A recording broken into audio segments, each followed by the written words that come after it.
नमस्ते दोस्तों, मिस्टर वॉक्स में आपका स्वागत है।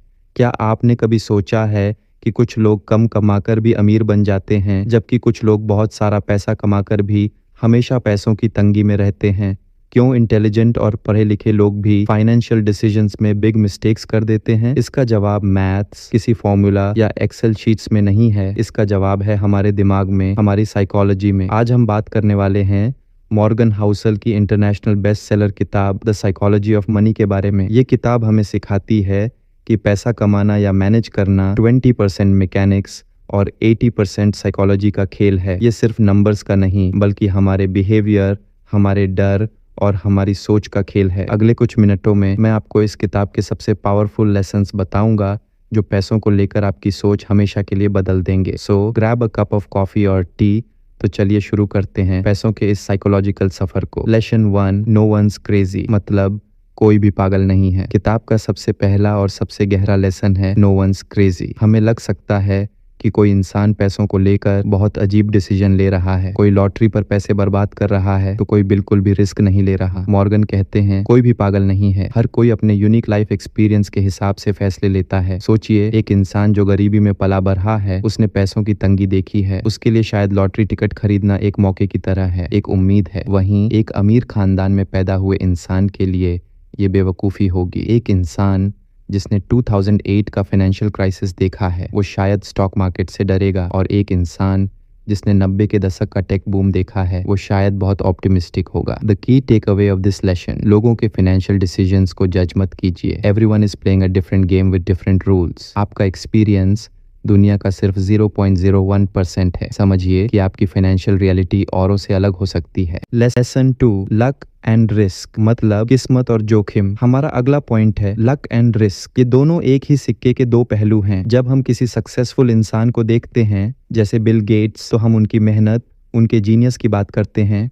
हम लक के रोल को अक्सर अंडर एस्टिमेट कर देते हैं। सक्सेस की हर कहानी के पीछे लक भी होता है और रिस्क भी। कोई भी सक्सेस या फेलियर सिर्फ हार्डवर्क का नतीजा नहीं होता। मॉर्गन कहते हैं नेवर जज a person only by outcome, look for the context. Bill Gates एक ब्रिलियंट इंसान है, नो डाउट, पर वो दुनिया की उन गिनी चुनी हाई स्कूल स्टूडेंट्स में से एक थे जिनके पास 1968 में कंप्यूटर का एक्सेस था। ये लक था। ठीक इसी तरह रिस्क भी है। कई ब्रिलियंट लोग थे जिनके आइडियाज शायद बिल गेट्स से भी बेहतर थे, पर वो गलत समय पर गलत जगह पर होने की वजह से फेल हो गए। The key takeaway of this lesson is, अपनी सफलता पर बहुत ज्यादा घमंड और अपनी असफलता पर बहुत ज्यादा अफसोस मत कीजिए। दोनों में लक और रिस्क का बहुत योगदान होता है। Focus on what you can control, आपकी मेहनत, आपकी consistency, but always be humble enough to accept the role of luck. Lesson 3, never enough, कभी भी काफी नहीं होता। अब एक बहुत ही important lesson, never enough. Morgan एक कहानी बताते हैं रजत गुप्ता की, जो मैकिन्सी के सीईओ थे, करोड़ों कमा चुके थे, लेकिन इनसाइडर ट्रेडिंग के चक्कर में जेल चले गए। क्यों? क्योंकि उनके लिए इनफ जैसा कोई वर्ड ही नहीं था। वो अपने से भी ज्यादा अमीर लोगों से सोशल कंपैरिजन कर रहे थे। ये एक खतरनाक ट्रैप है, सोशल कंपैरिजन। जब आप दूसरों को देखकर अपने फाइनेंशियल गोल्स सेट करते हैं, तो आप कभी खुश नहीं रह सकते। हमेशा कोई ना कोई आपसे ज्यादा अमीर होगा। Grid is the biggest wealth destroyer. बहुत से लोग तब तक दौड़ते रहते हैं जब तक गिर नहीं जाते। मॉर्गन कहते हैं द हार्डेस्ट फाइनेंशियल स्किल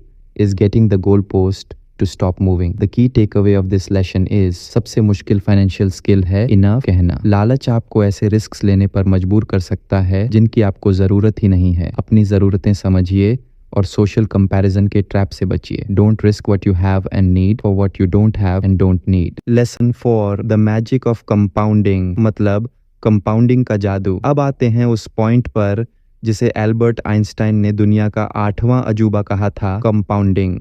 हम सब ने कंपाउंड इंटरेस्ट के बारे में पढ़ा है, लेकिन हम इसकी पावर को ट्रूली अप्रिशिएट नहीं करते। इसकी पावर आती है समय से। वॉरेन बफेट की 99% वेल्थ उनके 50 बर्थडे के बाद आई है। क्यों? क्योंकि उन्होंने बहुत यंग एज में इन्वेस्ट करना शुरू किया और 80 से 90 साल की उम्र तक इन्वेस्टेड रहे। उनका सीक्रेट हाई रिटर्न्स नहीं, बल्कि लंबा समय है। हम अक्सर गेट रिच क्विक स्कीम्स ढूंढते हैं। हमें लगता है कि हमें हाईएस्ट रिटर्न्स वाली इन्वेस्टमेंट ढूंढनी है, पर असली मैजिक डिसेंट रिटर्न्स को सालों साल दशकों तक बनाए रखने में है। The key takeaway of this lesson is, कंपाउंडिंग को काम करने के लिए फ्यूल नहीं, बल्कि टाइम चाहिए। It's not about timing the market, it's about time in the market. छोटे छोटे गेन्स जब सालों तक टिकते हैं तो वो अनबिलीवेबल रिजल्ट्स देते हैं। Patience is the key. Lesson 5, getting wealthy versus staying wealthy. अमीर बनना वर्सेस अमीर बने रहना, ये मेरा पर्सनल फेवरेट लेसन है। Getting wealthy is one thing, staying wealthy is another. अमीर बनने के लिए आपको रिस्क लेना होता है, ऑप्टिमिस्टिक होना होता है, अच्छा सोचना होता है, लेकिन अमीर बने रहने के लिए आपको इसका उल्टा करना होता है। आपको हम्बल रहना होता है, पैरानॉइड होना होता है। आपको सोचना होता है कि जो आपने कमाया है वो एक झटके में जा भी सकता है। स्टेइंग वेल्थी का एक ही मंत्र है, survival. Market crash, recession, pandemic, कुछ भी हो सकता है, आपको बस गेम में टिके रहना है। कंपाउंडिंग अपना मैजिक तभी दिखाएगा जब आप उसे इंटरप्ट नहीं करेंगे। इसके लिए जरूरी है मार्जिन ऑफ सेफ्टी, मतलब अपने प्लान में गलती की गुंजाइश रखना। Don't be over confident. थोड़ा कैश, डेट फ्री लिविंग और एक फ्लेक्सिबल फाइनेंशियल प्लान आपको किसी भी स्टॉर्म से बचा सकता है। The key takeaway of this lesson is, अमीर बनना और अमीर बने रहना दोनों के लिए अलग अलग स्किल्स चाहिए। Survival mindset is the key to staying wealthy. Lesson 6, wealth is what you don't see. मतलब असली दौलत वो है जो दिखती नहीं। इमेजिन कीजिए आप एक रेड फेरारी को रोड से गुजरते हुए देखते हैं। आपके मन में क्या आता है? Wow, a rich guy. Morgan कहते हैं, रुकिए, जब हम किसी की महंगी कार देखते हैं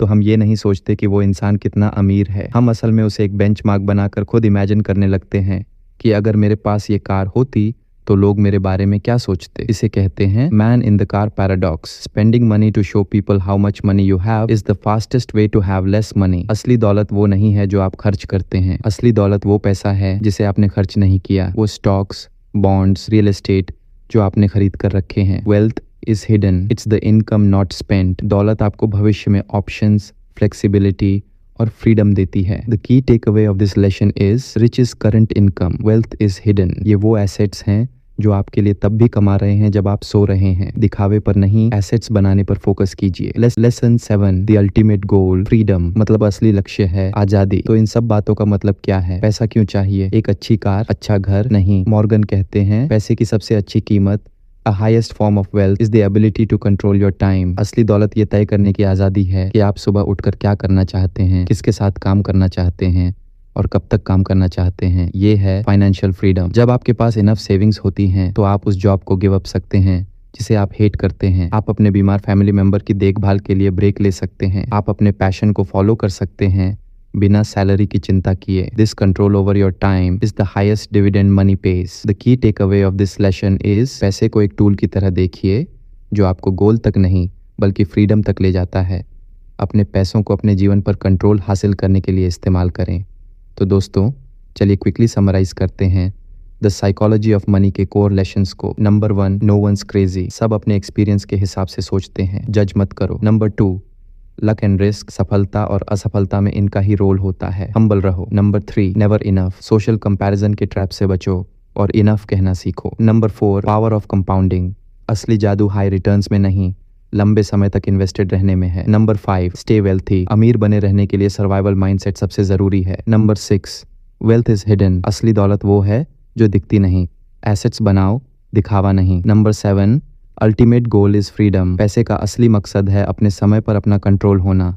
ये किताब कोई गेट रिच क्विक स्कीम नहीं बताती, ये आपको एक बेहतर फाइनेंशियल लाइफ जीने के लिए टाइमलेस विजडम देती है। ये बुक बताती है कि पैसों के साथ आपका रिश्ता नंबर से ज्यादा आपके बिहेवियर पर डिपेंड करता है। मैं हाईली रिकमेंड करूंगा कि आप इस किताब को पूरी ज़रूर पढ़ें। आपको इन लेसन्स में से कौन सा सबसे पावरफुल लगा मुझे नीचे कमेंट्स में ज़रूर बताइए। अगर आपको ये वीडियो पसंद आया तो प्लीज़ इसे लाइक करें, अपने दोस्तों के साथ शेयर करें और हमारे चैनल को सब्सक्राइब करना ना भूलें।